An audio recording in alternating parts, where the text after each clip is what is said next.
Welcome to the 26th episode of the Reading and Writing Podcast. I'm your host, Jeff Rutherford.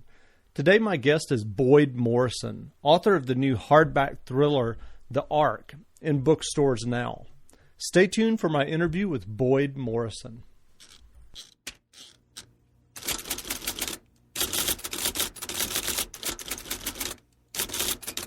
This is Lee Child, and I'm listening to the Reading and Writing Podcast.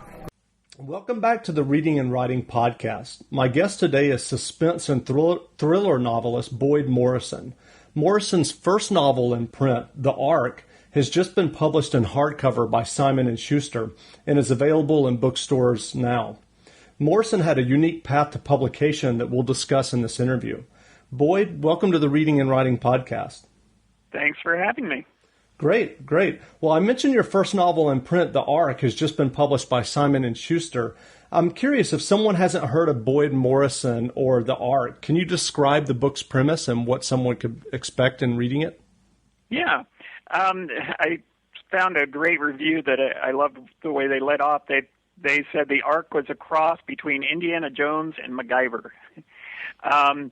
In The Ark, a relic from Noah's Ark gives a religious fanatic and his followers a weapon that will let them recreate the effects of the biblical flood. And a former combat engineer named Tyler Locke has 7 days to find the Ark and the secret hidden inside before it's used to wipe out civilization again. Great. And I think it's the kind of book that would appeal to readers of Clive Cussler, James Rollins, Dan Brown, that kind of genre. Great. So there's a ticking clock. 7 days or we're destroyed in a flood. Yep. Cool. Well, as I mentioned in my intro, The Ark is your first book published in print, but I specified in print because you had a unique path to hardcover publication. Can you talk about exactly what led to your selling The Ark to Simon & Schuster? Sure. Well, I got my agent with The Ark in 2007, and we did some edits and started submitting it to publishers in 2008. And we got what I call rave rejections. The publishers loved the premise and the plot and characters, but they didn't see how they were going to fit it into a crowded thriller market. So we got rejected by 25 publishers. And so when I was putting my website together in 2009, it was around the same time that the Kindle 2 was coming out. And at that time, Amazon was just starting to let unpublished authors upload their manuscripts to the Kindle store. Mm-hmm. And so with the blessing of my agent, Irene Goodman, I put the books both on my website for free download and also onto the Kindle store and just wanted to see what would happen. The Kindle store was actually an afterthought because I was going to just put the books on my website for free download originally. Well, I didn't do any advertising or promotion, but simply through word of mouth on various ebook discussion forums, the book started to take off. And within a month or so, The Ark was the number one selling techno thriller on the Kindle store. And in 3 months, for all three of my books, I sold 7,500 copies. And by the end, I was selling about 4,000 copies a month. Wow. And what price point were you selling those at? I'm just curious.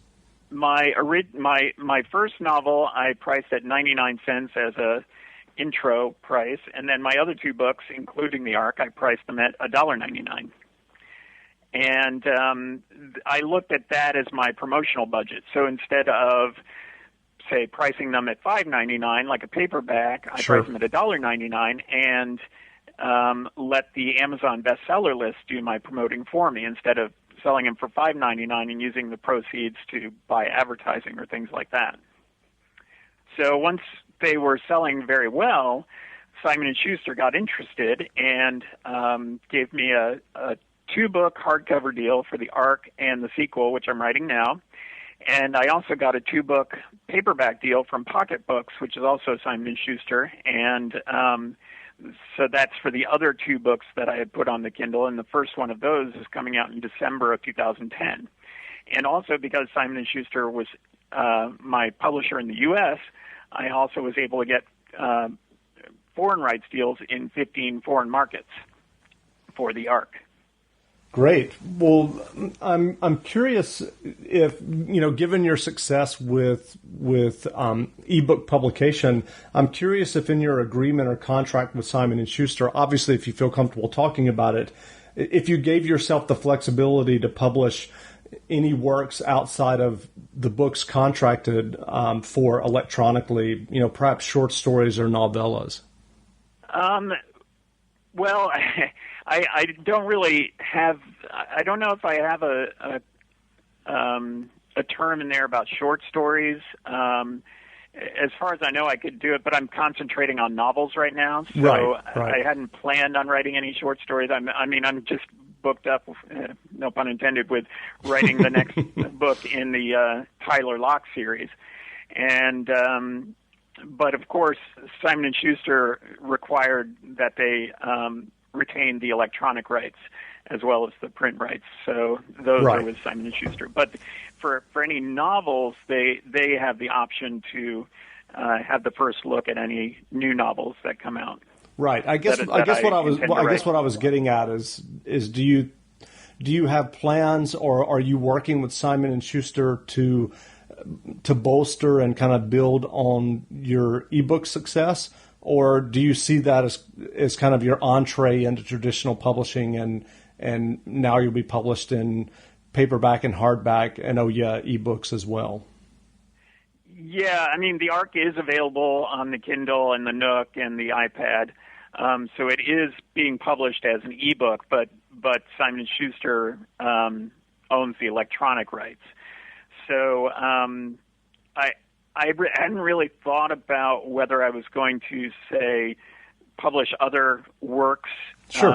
As I guess you're intending as kind of more as advertising for my novels, to put out like short stories and novellas or anything else I would be interested in doing on the side.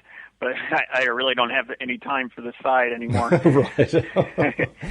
Exactly. Well, obviously, ebook publication paid off for you. And I'm curious, with the continued success of the Amazon Kindle, Barnes & Noble aggressively promoting its e-reader, the Nook, and with the early success of the iPad, where exactly do you see ebook publishing headed? Well, I think there's no doubt it's easily the fastest growing part of the book publishing market. It's hard to say how far it will go. I think it's a much different entity than music or movies, because there's a major fundamental difference between those media, and that's music. You always needed a player to play music, whether it was a phonograph or a tape player or a CD player or an iPod. You always needed something to play it. Sure. So whatever you played it on was independent of where you bought the product, or how the product was consumed. All you knew is what the sound coming out of the headphones was.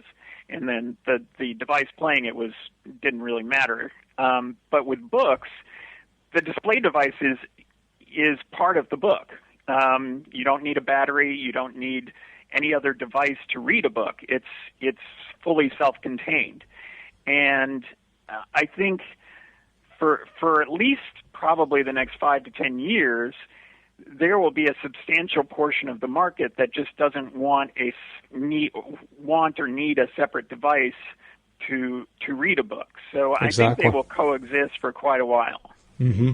I'm curious, just in terms of the ebook publication and how you achieved your book deal.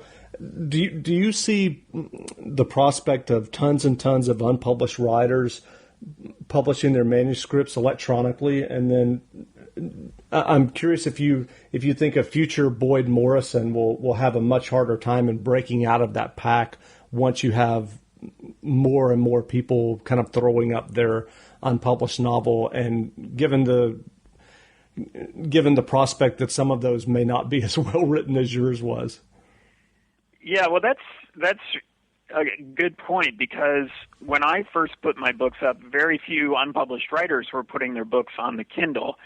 And I even got Joe Conrath, who now has made a lot of waves lately with his book deal. I got him interested in putting his books on the Kindle. And so you're right that it was a little easier to stand out at that point. In fact, we think I'm the first Kindle author to get a traditional publishing deal for his book that was first published on the Kindle. And now, just a year later, if you look at the Kindle store now, there are hundreds and hundreds, if not thousands, of unpublished writers putting their manuscripts out there. So I think it can continue to serve as, what I think of as like American Idol for books.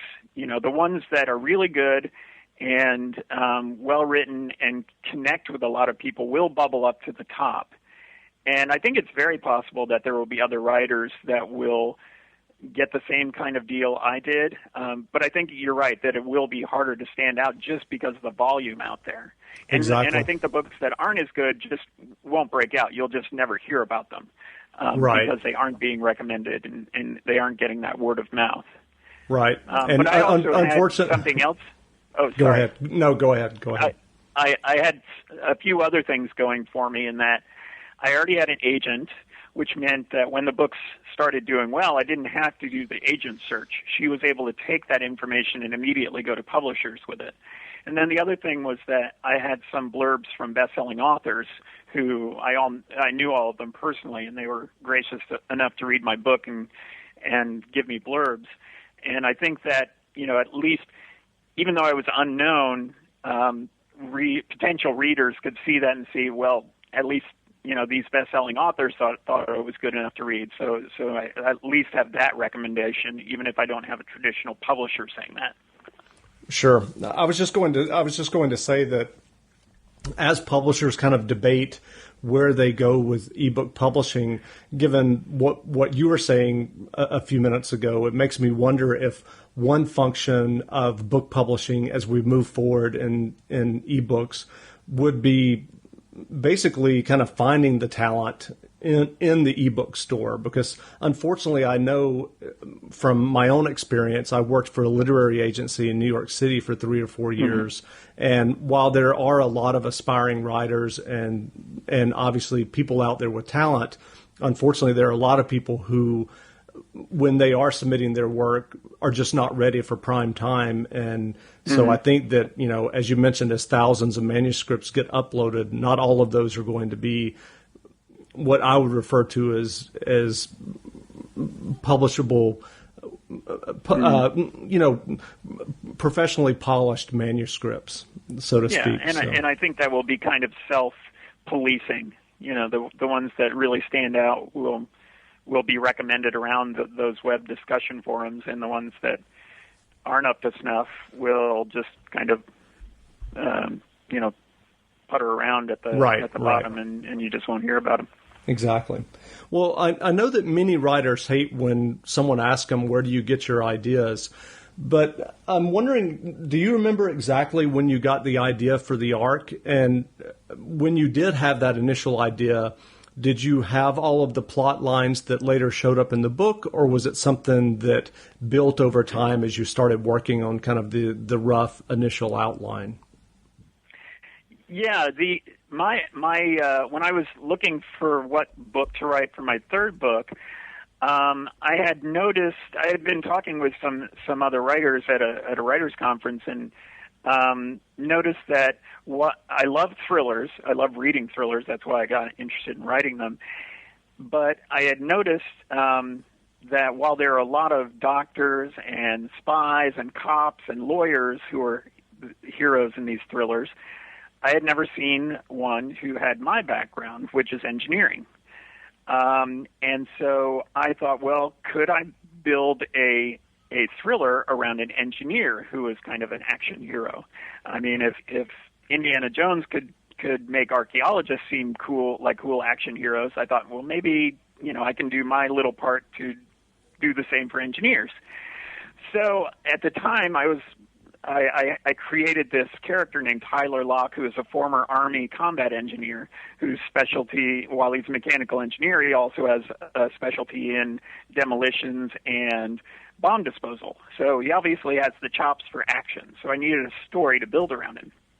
And I was watching a TV show about, like a documentary about the search for Noah's Ark. Mm-hmm. And because I am an engineer, I tend to be, I look at things with a critical eye, and I thought, well, okay, how could a 450-year-old ship made of wood still be on Mount Ararat, and we've never found it at this up to this point, and not rotted away because of, just the time it was up there? And I thought, right. Well, maybe there's another reason that we haven't found it. Maybe there's another explanation for the nature of the ark and the flood.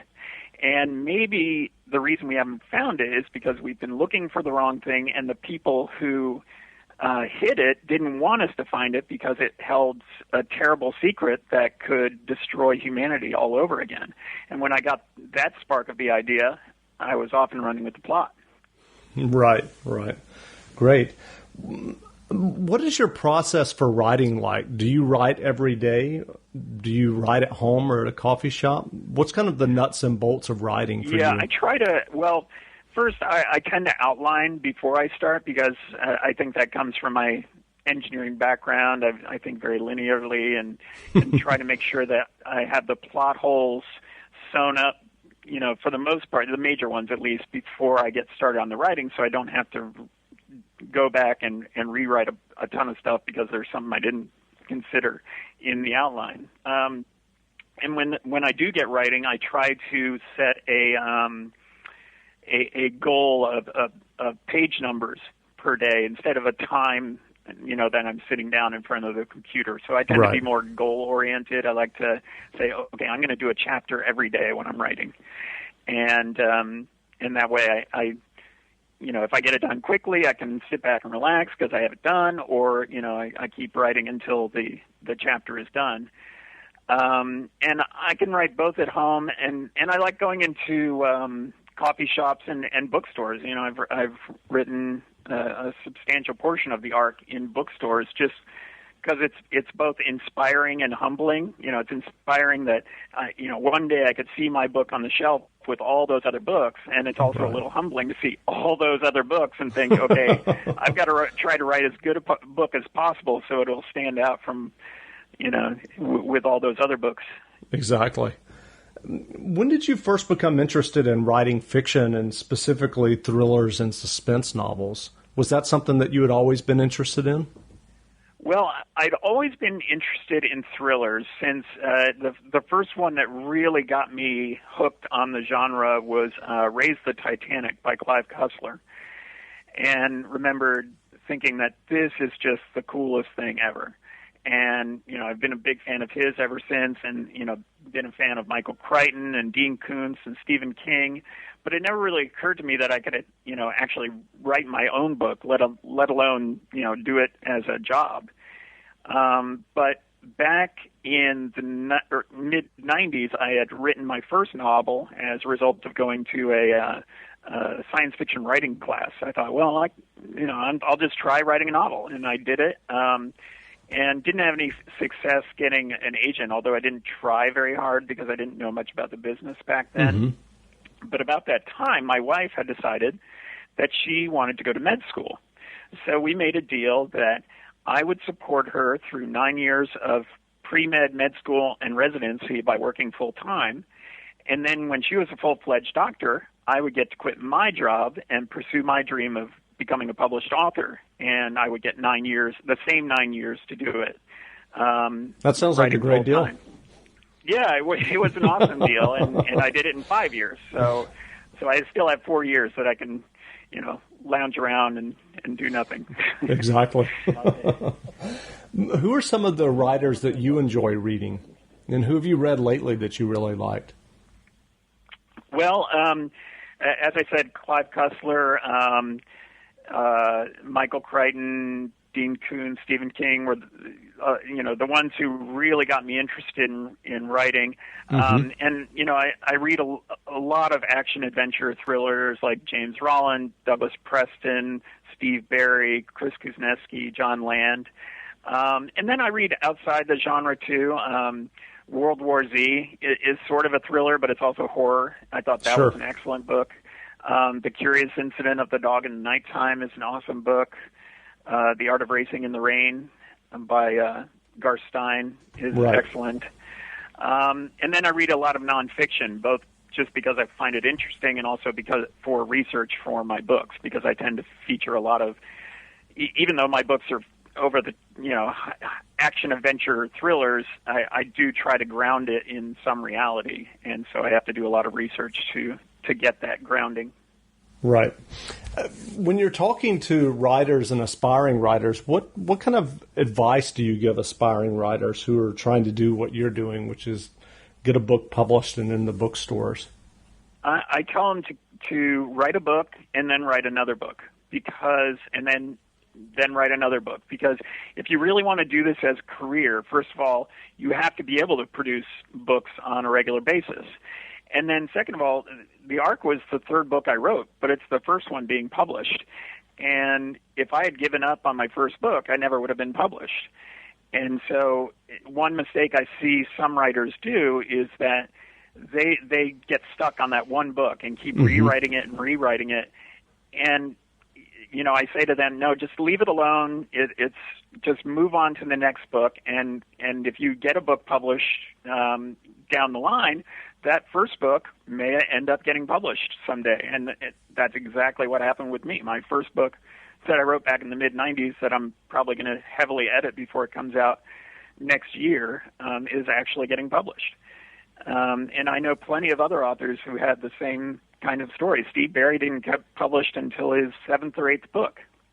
Right. But he went back and published all of his previous book, and they all became New York Times bestsellers for books that were rejected originally.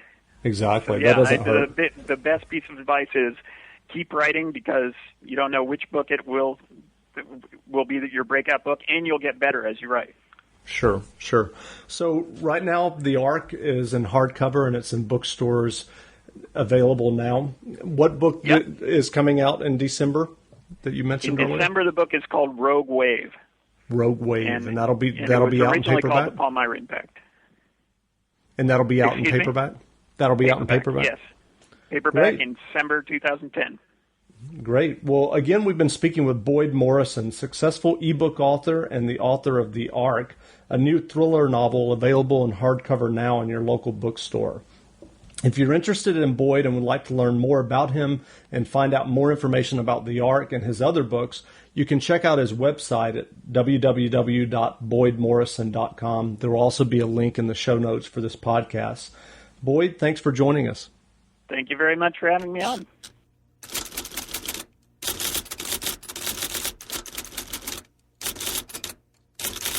This is David Morrell, and when I'm not working on my latest thriller, I'm listening to the Reading and Writing Podcast. Thanks for listening to my latest interview.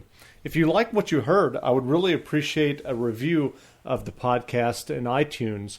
It's really simple. All you have to do is go to the iTunes store, and it takes a minute or two to leave a quick review of the podcast, and that way more people can find the podcast, because the more reviews and ratings a podcast has in the iTunes store, the more they feature it and the more prominently they feature it.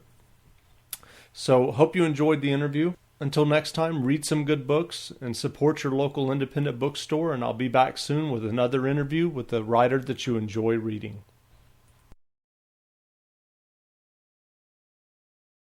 15 minutes could save you 15% or more.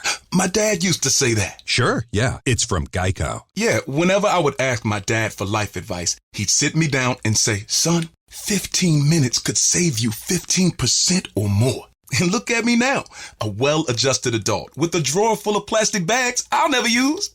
Okay, I'm confused. Was your dad a licensed Geico agent? Nah, he was just a real good dad. Geico. 15 minutes could save you 15% or more.